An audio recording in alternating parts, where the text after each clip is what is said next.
Така, това е началният екран на дипломната работа. Тук може да запишеш час. Това ще го демонстрирам малко по-късно, тъй като в момента съм в админското меню. И това е началният екран. Долу галерията, снимките се сменят автоматично, като ако искаме може да си ги разцъкаме. Футъра отдолу, стандартна информация, Google Maps картата и тя се отваря на отделен екран. За да не забравя някаква функционалност си ги сложих предварително отгоре. Да, тези бутони също се работят, но за всеки случай ги отворих предварително. Това е управлението на потребителя. Тук можем да променяме ролите на всеки един създаден потребител. Създаден профил може да му се променят ролите. Това не е за фризьорите, то е достъпно тук. И така тук може да създадем нов фризьор. Примерно Петър Петров.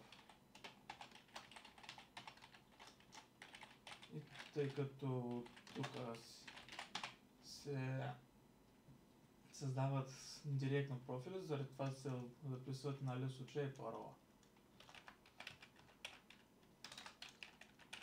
Нормално. И парола ще сложим какво. И ето го новия фризьор.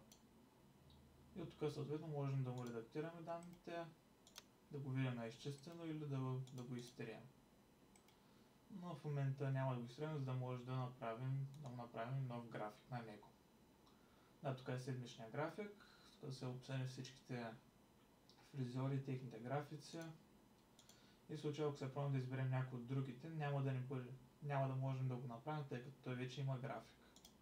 Заради това ще сложим само на Петър. Понеделник до вторник от 1 до 6, ако щем. 1 до 4. И ето той вече има понеделник и вторник от 1 до 4. И пак по аналогичен начин има детайлите и да се изтрие.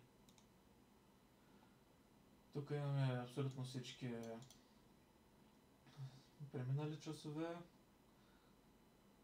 и в случая на коя дата, часа, клиент, фризьор, услуга и да е минала или е приключила самия час.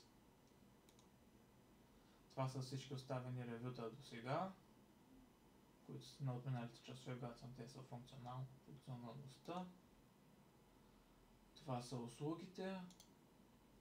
Пак по същия начин може да се следи някаква нова. Примерно тест.